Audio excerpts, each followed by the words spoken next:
जनप्रतिनिधि चुने गए हैं, कहीं समाजवादी पार्टी है, कहीं पर जो है सुहेलदेव राजभर पार्टी है, कहीं पर राष्ट्रीय लोक दल है, कहीं पर कांग्रेस है, कहीं बहुजन समाज पार्टी है, कहीं पे जनसत्ता पार्टी है, कहीं पे कोई अन्य जीते हैं। अलग अलग दल अलग अलग विधानसभा सीट में जीते हैं। हर एक की अपनी अपेक्षाएं हैं, विकास की अपनी आकांक्षाएं हैं, और उस विकास की इस यात्रा को मिलकर के आगे बढ़ाने की आवश्यकता है। राज्यपाल जी का अभिभाषण उसी बात का प्रतिनिधित्व कर रहा है। उन्होंने किसी एक विधानसभा और एक दल की बात नहीं की, पूरे प्रदेश की बात की।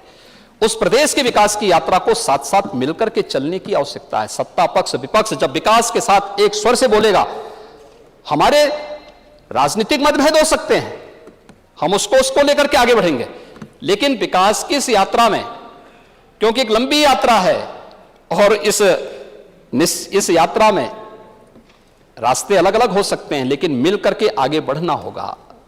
तब उत्तर प्रदेश आदरणीय प्रधानमंत्री जी के विजन के अनुरूप उन लक्ष्यों को प्राप्त करने में सफल होगा। ये यात्रा साथ साथ आपकी भी चल रही, हमारी भी चल रही है, लेकिन अंतर यही है, हम साथ साथ भी हैं और पास पास भी हैं।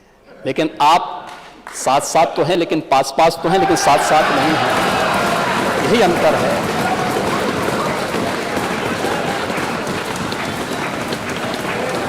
हम में और आप में यही अंतर है। हम पास पास भी हैं और साथ साथ भी हैं। इसमें से बहुत सारे सदस्यों की आप जाति नहीं बता सकते, लेकिन आप पास पास होते हुए भी साथ साथ नहीं हैं, और यही आपकी सबसे बड़ी विफलता है। राज्यपाल जी के भाषण का अगर आप सम्मान किए होते,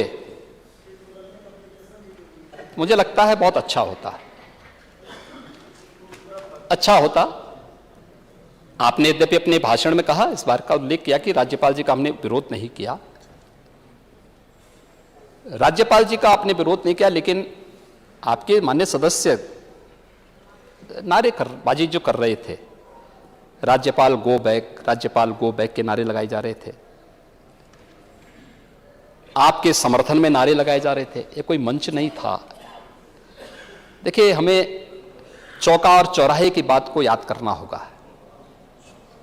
इस सदन में क्या बात होनी चाहिए और चौराहे पे क्या बात होनी चाहिए, दोनों में अंतर होना चाहिए। ये मंच व्यक्तिगत आरोप प्रत्यारोप का मंच नहीं हो सकता है, व्यक्तिगत आक्षेप का मंच नहीं हो सकता है। सम्मान अगर आपका है तो इस पक्ष का भी सम्मान है। दोनों एक दूसरे का सम्मान करके मिलकर के अगर आगे बढ़ेंगे, और राज्यपाल जी का अभिभाषण प्रदेश के विकास के लिए है। अगर हम उस अभिभाषण का विरोध कर रहे हैं तो इसका मतलब हम प्रदेश के विकास का विरोध कर रहे हैं।